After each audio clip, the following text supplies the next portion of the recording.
Une fois que le premier cheminant va enfin un jour savoir le mettre se piquer, là, il va faire des tours en haut où il va travailler la phase de complétude. La phase de complétude se travaille quand on est en haut et elle va durer un certain temps. Durant ce certain temps de complétude, le chaser va être soumis à beaucoup de tests. Et le test du temps, le test de la patience, qui est encore un mécanisme contrôlant, parce que le contrôlant a zéro patience. Donc le temps passe et comment réagit le chaser dans cette phase-là? Que le temps passe et que le chaser, il est frustré. Qui est-ce qui est frustré? Encore une fois, le contrôlant, quand il n'obtient pas ce qu'il veut et quand il n'a pas le contrôle.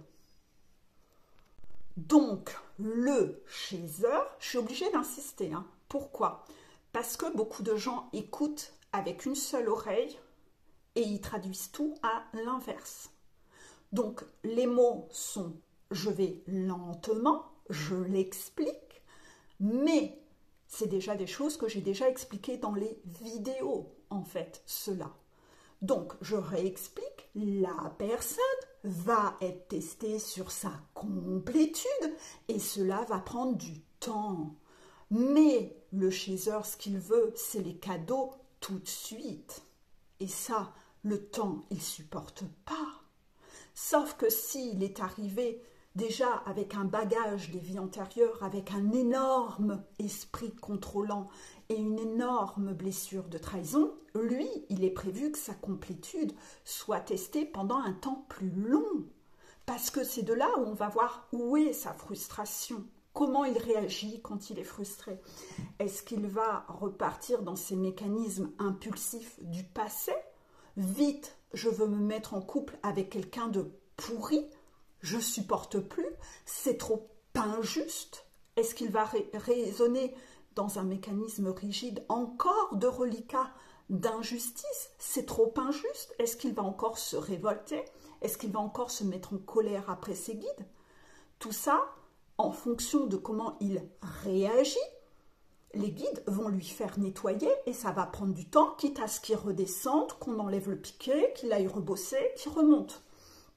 Est-ce que on peut sortir réellement une vidéo qui explique comment la personne, ça va se passer? Non, parce que tous les êtres humains sont différents. Et que du moment où il y a le milieu, les retrouvailles et là la fin, ça va changer d'une personne à l'autre parce que les gens ont des blessures qui ne sont pas au même niveau, les gens ne réagissent pas de la même façon, et il y a des gens, ils montent, ils redescendent, ils montent, ils redescendent.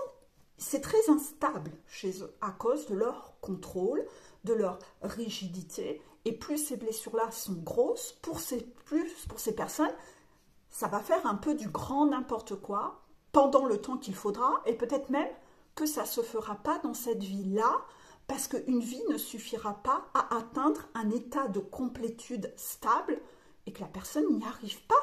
Elle redescend à chaque fois. Donc pour le coup, il y a des personnes qui vont être très stables déjà sur la fin de la montagne. Ils ont tellement nettoyé le contrôle et l'injustice que eux, ils sont stables. Les tours de montagne, il n'y a pas de problème. Donc eux, ça sera plus court. Mais les personnes qui montent et qui... Et quand on est en haut, je redis... Ben non, ça va être... Eux vont galérer en fait. Eux vont galérer sévère. Donc, pour ces personnes-là, ça va être un peu différent. Et ça va changer d'une personne à une autre. Si quand vous êtes là, vous tapez du poing, vous tapez des pieds, vous faites une crise, comme un enfant dans le magasin, ah, « moi je veux ma poupée », en tapant des crises, parce que vous voulez savoir, mais comment, dis donc, ça se passe le parcours, dites-moi tout. Ben, en fait, pour ces personnes-là, c'est bien le signe que vous n'avez pas travaillé le lâcher-prise finalement et qu'en fait, vous redescendez. Parce que normalement, quand vous arrivez là, vous devez vous en foutre de comment se passe le parcours. Pourquoi? Parce que vous écoutez surtout vos émotions. Et ce que vous regardez, c'est là, je suis alignée sur telle émotion. Et ce que je ressens, c'est que je dois faire ça, que ce soit bien ou que ce soit pas bien. Excusez-moi les guides, en tout cas, c'est l'énergie sur laquelle je suis alignée. Donc, je pense que je vais poser telle action. Vous me direz après si j'ai bien agi ou pas bien agi. Mais là, je ne me vois pas faire autrement parce que ma priorité, c'est d'être alignée sur moi-même. Et à un moment, le chaser, il doit être dans cette énergie-là. C'est-à-dire, là, en l'instant, de toute façon, vos guides vont de plus en plus vous avancez, vous observez et voir comment vous agissez en fait. Donc parfois, vous allez demander, est-ce que je dois faire ça? Est-ce que je peux faire ça? Et puis, sur beaucoup de situations, vous allez de plus en plus avoir libre arbitre. Libre arbitre, ouais. Les guides observent quel est le choix que tu vas poser en fonction de l'émotion que tu as ressentie. Est-ce que tu as vraiment été aligné ou est-ce que tu es encore dans ce syndrome de contrôle, de vouloir faire les choses pour que ça aille plus vite, alors que ton émotionnel n'est pas aligné sur ce que tu fais? Que finalement, tu fais les choses parce qu'il faut que, par stratégie de obtenir, mais que tu n'écoutes pas ton émotionnel, tu es totalement incohérent. Tu es totalement incohérent. Est-ce qu'il t'arrive encore de faire ça quand tu es en haut? Ben, il y en a plein, oui. Et ils s'emplafonnent, ils redescendent. Ouais. Donc en fait, les personnes qui veulent absolument avoir un protocole de explique-tout-moi, quelle date, à telle heure, il va se passer ci, il va se passer ça. Attends, je vais aller revoir une voyante. Attends, je vais aller regarder une guidance. Qu'est-ce qui se passe? Voilà.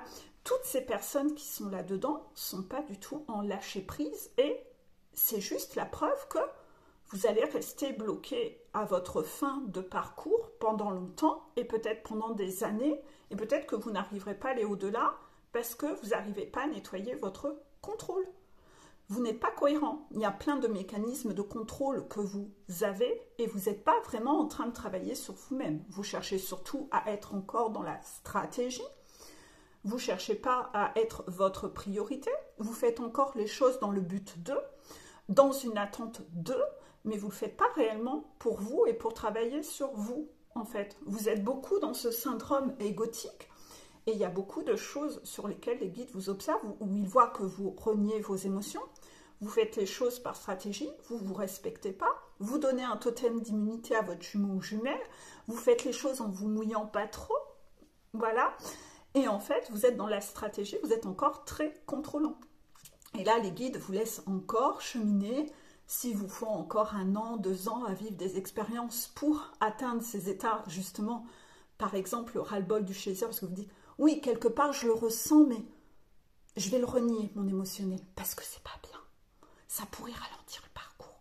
Donc, je ne vais pas écouter mon émotionnel, je ne libère pas mon émotionnel, je ne l'écoute pas. Non, non. Non, moi je dois être quelqu'un de parfait, je dois être dans le contrôle, rigide, etc. Et en fait, les personnes souvent qui veulent savoir exactement comment le parcours se passe, c'est pour être dans ce mécanisme de contrôle, d'application, alors qu'en fait, si vous êtes vraiment connecté à vos émotions, vous dites, je m'en fous en fait, parce que de toute façon, j'ai mon GPS qui me montre au jour le jour, et moi, en étant connecté à mes émotions, et en travaillant sur moi, ben, chaque jour, je fais les choses en étant alignée.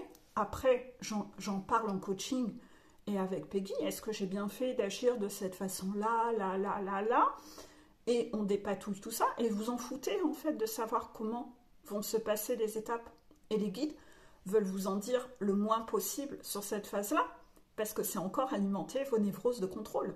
Mais si plus on alimente votre névrose de contrôle, c'est jamais assez, en fait. Vous repartez toujours. Il y a tellement de vidéos que je vous fais où je vous donne plein de clés et en fait, c'est jamais assez. Vous renvoyez toujours justement cette image que c'est pas assez. Vous me renvoyez à moi l'image que ce que je fais, c'est pas encore assez. Je pourrais faire mieux, je pourrais faire plus. Ça n'arrive pas à répondre à vos exigences de contrôlant. Vous vous énervez avec vos guides parce que vos guides, c'est pas assez. Ils pourraient faire plus, ils sont injustes. vous avez besoin de plus. Vous devenez tyrannique et dans une énergie d'insatisfaction constante. Plus on vous répond, c'est jamais assez, vous avez besoin de plus, toujours plus. Et vous rentrez dans un mécanisme du tu qui tue. Vous allez essayer d'aller reporter ce tu qui tue en reproche, soit envers moi. Peut-être que vous me reprocherez que je ne suis pas assez claire. Vous allez limite me dire comment je dois faire mon travail. Vous devenez toxique, vous devenez indécent dans votre façon d'agir. Vous me demandez à moi de me suradapter à vous. Et vous allez après exiger auprès de vos guides et vous allez faire des leçons de morale à vos guides. Vous allez aussi exiger que les guides se suradaptent à vos blessures, se suradaptent à votre névrose de contrôle. Et en fait, tout ça, ben vous venez de vous tirer directement une balle dans le pied parce que vous venez de prouver à tout le monde, à vos guides, à tous vos guides, que la relation que vous avez avec vos guides, je le dis toujours, est le reflet de la relation que vous avez avec les autres, que vous n'êtes pas prêt à retrouver votre jumeau, votre jumelle, parce que vous êtes encore extrêmement contrôlant. Vous voulez encore que les gens se suradaptent à vos névroses. Et donc, en gros, quand vous êtes dans ces mécanismes-là, c'est comme si vous veniez d'installer un toboggan sur la montagne pour « attends là, en 2 secondes, je vais ruiner que je vais redescendre en milieu de parcours. » Parce que je ne suis pas prêt, en fait. Je ne suis pas prêt du tout. C'est-à-dire qu'en gros, quand je m'améliore, je rechute. Je suis très instable. Je m'améliore, je rechute. Dès que je m'améliore et que j'entends que je m'améliore, je repars dans de l'ego. Je reprends le melon. J'ai de nouveau les chevilles qui enflent. J'arrive pas à trouver une humilité stable. Je suis en humilité que quand je suis en souffrance. Donc, en effet, il y a des personnes qui sont comme ça. C'est-à-dire qu'en fait, ils montent la montagne, là, on leur dit « Bravo, t'évolues ». Paf, le melon, il remonte. Les chevilles. Tout de suite, c'est illico. Le mécanisme, il s'encloche. « Ah, je suis plus fort. Ah, je sais. » Et en fait, quand vous vous ressentez en confiance, vous revenez dans ce mécanisme de contrôle, de manipulateur pour obtenir des autres et de réimposer aux autres de se suradapter. Et en fait, c'est cyclique. Vous y revenez tout le temps. Vous redevenez toxique. Dès que vous êtes en confiance, vous redevenez toxique. Vous repartez dans vos mécanismes impulsifs de vieux schémas. Et vous redevenez comme ça. Et en fait, c'est absolument pas OK, en fait. C'est absolument pas OK.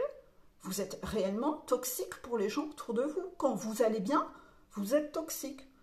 Vous êtes plus dans l'humilité. Alors, ça dépend. Il y a des gens qui vont être dans l'humilité quand ils vont mal, mais il y en a, quand ils vont mal, ils vont être très colériques, très impulsifs dans cette colère de « tu vas t'en prendre plein la figure, t'es injuste, vous me trahissez ». Voilà, ça va être beaucoup d'effusions comme ça. Mais en fait, vous n'êtes pas du tout prêt. Vous n'êtes pas du tout dans une complétude, pas du tout. Mais alors, pas du tout. Donc, en fait, est-ce qu'on peut faire une fiche pour dire comment ça va se passer à la fin? Non, parce que les guides ne vous diront pas exactement le protocole exact de comment ça se passe à la fin, contraction. Pourquoi? Parce que vous avez besoin d'être connecté à vos émotions à ce moment-là et pas au « il faut que je ». Donc, vous avez déjà beaucoup de vidéos qui vous disent tous les mois ce que vous avez à travailler. Vous avez déjà plusieurs vidéos toutes les semaines qui vous disent ce que vous avez à travailler. Vous avez déjà un fil conducteur. En quoi vous avez besoin de ça? C'est parce que vous êtes encore dans vos névroses contrôlants. Et donc, le fait que vous ayez envie de ça, ça ne va pas. Vous ne l'aurez pas sur cette chaîne. Voilà, contraction des guides. Les guides refusent de faire une vidéo de ce genre.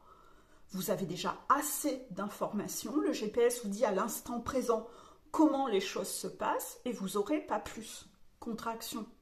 Vous aurez des pièces du puzzle dans les vidéos. Pourquoi? Parce qu'en plus, ça vous pousse à les écouter, les vidéos. Voilà, ça vous pousse à vous remonter les manches, à ne pas aller écouter qu'une seule vidéo de merde qui vous dit les étapes, ça se passe ça, et que ça vous dit que de la merde. Contraction. Arrêtez de vous trahir. Et pour les plus contrôlants qui iront faire des recherches sur Google, ah, Peggy, elle travaille pas bien. Peggy, c'est pas clair ces vidéos. Je vais aller faire des recherches. Ouais, allez faire vos recherches, allez regarder la connerie. J'ai assisté ce matin en direct à ce que ce genre de vidéo dit comme connerie. Allez vous en plafonner. allez expérimenter. Vous avez, vous, besoin d'expérimenter, de retrouver de l'humilité, en fait. Donc, allez vous emplafonner. Restez dans votre tu qui tue. Essayez de reporter la faute sur moi, sur les guides. Je le sais, on est tous des gros cons. Toi, tu es un dieu sur pattes, c'est toi le dieu. Oui, pense ce que tu veux. Va expérimenter. Expérimente. Tu perdras encore des années à expérimenter, mais tu as besoin de passer par là. Et pour toi, ça sera peut-être dans l'incarnation suivante. Est-ce que c'est mon problème? Je peux vous dire qu'absolument pas. Absolument pas. Absolument pas. C'est le vôtre. Vous avez besoin de vous emplafonner plein de fois parce que vous avez besoin de retrouver une humilité stable, en fait. Et vous, votre humilité, elle n'est pas stable. Elle est comme ça, votre humilité. En pique, en creux. En pique, en creux. Et vous le faites subir aux gens autour de vous, mais vous ne voyez pas où est le problème. Bah, si, il y a quand même un problème. Croyez-moi. Donc, en fait, pensez pas que tout ce que vous faites est analysé. Quand vous répondez aux gens, comment vous leur parlez, tout est analysé. C'est de là où on voit où t'en es quand t'approches de la fin. Si vraiment t'as piqué un piqué. Parce que toi, dans ton ego, tu penses peut-être que quand tu arrives en haut, tu poses un piqué, mais tes guides juste derrière, ils te reprennent le piqué, ils disent, ils cassent en deux, ils disent, t'y es pas mon gars, t'y es pas nénette, redescends, ma cocotte, t'y es pas. Vous voyez? Donc en fait, et ça, tout ce mécanisme que j'ai expliqué, les runners seront là-dessus également. C'est-à-dire que le runner, quand il évolue de son côté, tout seul avec les guides, eh bien en fait, le runner, dans sa façon d'évoluer, souvent, il refait un retour en arrière. Il repart dans des vieux schémas, il repart dans ses peurs, il repart dans des réactions égotiques. Et là, en fait, il est lui-même, comme la chaser, analysé par les trois guides, ces trois guides à lui, mais aussi les trois guides du chaser, qui disent « Il n'y est pas, là. T'as vu, là, ce qu'il vient de faire? T'as vu comment il vient de parler, là? T'as vu ce qu'il vient de faire? Il n'y est pas. Non, il n'y est pas. » Par rapport à tout ça, tout à l'heure, quand je parlais des gens qui font des recherches pour essayer d'avoir un max d'infos, il y a des personnes qui vont avoir le même mécanisme pour rencontrer des gens. Donc en fait, ils vont aller sur des sites de rencontres pour rencontrer des gens. Bah, là aussi, ça vous prouve encore que vous n'avez toujours pas compris que les guides vous feront rencontrer la bonne personne de façon quand vous vous y attendrez pas, de façon où c'était la dernière façon que vous auriez imaginé. C'est pas à vous d'avoir le contrôle et d'aller faire du forcing, à aller sur des sites de rencontres pour faire des rencontres. Croyez-moi que sur ces sites de rencontres, les guides vont vous mettre que des candidats pourris pour vous faire travailler votre excès de contrôle et accepter d'être dans un lâcher-prise et vous laisser porter. Si vous voulez avoir le contrôle là-dessus, c'est encore parce que vous ne supportez pas d'être seul, vous ne supportez pas d'être célibataire et que vous voulez contrôler. Tous sur votre montagne, vous avez une peur qui est comme la racine. La peur racine. C'est comme si à l'intérieur de vous, vous allez épurer vos peurs et puis, quand vous épurez les peurs au moment où vous montez la montagne, vous essayez toujours de contourner et d'avoir un mécanisme contrôlant pour que cette peur racine ne pas y faire face. Et vous allez un peu réussir à nettoyer autour, mais cette racine, cette peur racine, vous tournicotons pour éviter d'aller la travailler, celle-là. Et vous allez tout faire dans une forme de manipulation avec vos guides, à emberlificoter pour que ce dossier-là sous le tapis, on n'y touche pas. Ça, c'est le truc que vous n'êtes pas prêt à négocier sur des trucs comme ça. C'est vraiment quelque chose qui... Vous avez peur, mais une peur de cingler. Pour certains chasers, cette peur-là, ça peut être la peur de blesser mon jumeau ou ma jumelle, parce que sinon il ne reviendra jamais. J'ai peur qu'il m'abandonne. La peur racine. Donc dans vos négociations, vous négociez un peu avec vos jumeaux de ne refouler une part d'émotion et de ne faire que 10% ou 20% de certains défis. Voilà, pour que ce truc-là, on n'y touche pas trop. Parce que cette vraie peur racine, de l'envoyer bouler clairement avec le risque qu'il ne revienne jamais, j'ai pas envie de le prendre, ce risque. Non. Et donc, en fait, vous, peut-être que votre parcours devra durer 5 ans ou 10 ans de plus pour atteindre un état de ras-le-bol et de colère envers votre jumeau, pour oser lui balancer dans la figure tout ce que vous aviez envie de lui balancer, tellement vous êtes écœuré. Mais peut-être que ça, vous le ferez à un âge de ce fait avancé, où il y aura eu beaucoup de gaspillage, parce que cette peur racine, vous n'avez pas envie de vous y confronter, et vous êtes encore dans le contrôle. Ainsi va la vie.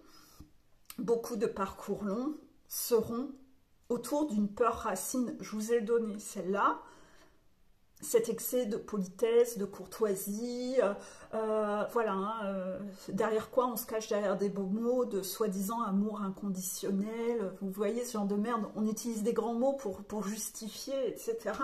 Le truc qu'on ne veut pas faire face à ça, et on va s'illusionner là-dessus en pensant que j'ai travaillé le truc, mais non, la peur racine, elle est encore là en fait. Et en fait, ça prendra le temps qu'il faudra, si ça doit prendre 10 ans, 15 ans, pour que cette peur racine, vous alliez vous y confronter. Vous y confronterez parce que vous êtes encore trop stratège. Et cette peur racine, le coup de grâce du chaser quand il monte en haut de la montagne, le coup de grâce sera toujours pour pousser la chaser à la mettre en face de cette peur racine. Et cette peur racine, peut-être que ce coup de grâce, elle va devoir le vivre 3 fois, 5 fois, 10 fois sur son parcours de complétude pour réussir à lâcher cette peur racine. Quoi qu'il en soit, c'est réellement ça le lâcher prise. Ça sera réellement ça le vrai lâcher prise. Ça sera réellement ça le réel switch, parce que je vois beaucoup de gens qui se disent en switch, mais ils ne sont pas en switch. Ils sont peut-être en switch à 10% de switch dans le faire, mais pas dans la vibration. Ils sont encore dans l'attente, dans la stratégie, dans le contrôle, mais le vrai switch, c'est quand j'en ai rien à foutre si je le perds, puisque je ne veux plus de mon jumeau. Donc je ne suis pas dans l'attente. Je ne regarde pas des guidances pour savoir ce qu'il fait, je ne regarde pas son horoscope, je regarde pas, j'essaie pas de poser des questions de qu'est-ce qu'il est en train de faire, non, parce que j'en veux plus. Donc si j'en veux plus, je suis cohérent. Tout ça, je regarde plus. Je regarde tout ce qui me concerne moi, pour travailler sur moi, mais je regarde rien qui le concerne lui. Ben non, puisque je suis en switch. Le switch, c'est pas faire semblant en fait, hein. C'est vraiment le vibrer intérieurement. Et tant que le chaser ne le vibre pas pour du vrai, ce switch, ce fameux ras-le-bol, ben ça envoie pas la claque, le coup de grâce au runner que lui va se remettre en question. Non, il est encore alimenté par le lien. Donc c'est pour ça qu'il ne bouge pas. C'est pour ça que ça avance pas. C'est parce que vous croyez être en switch, mais vous n'y êtes pas. Vous n'y êtes pas.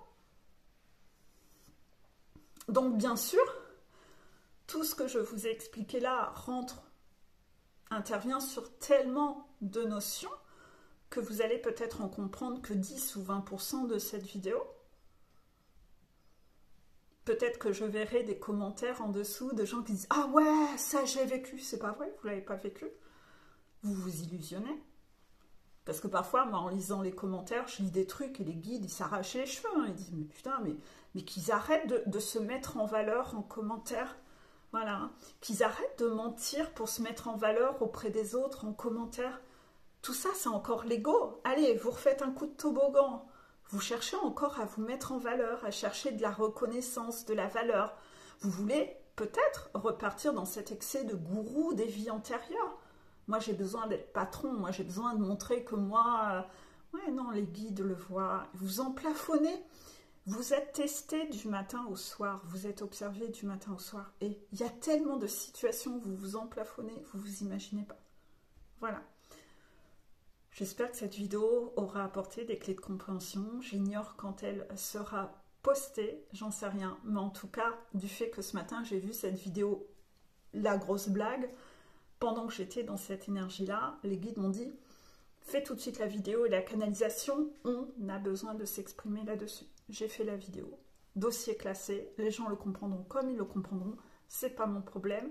En tout cas, j'estime que je fais déjà beaucoup et c'est déjà pas mal. Donc, évitez le tu qui tue parce que, croyez-moi, parfois je suis à ça de retirer les commentaires sous les vidéos.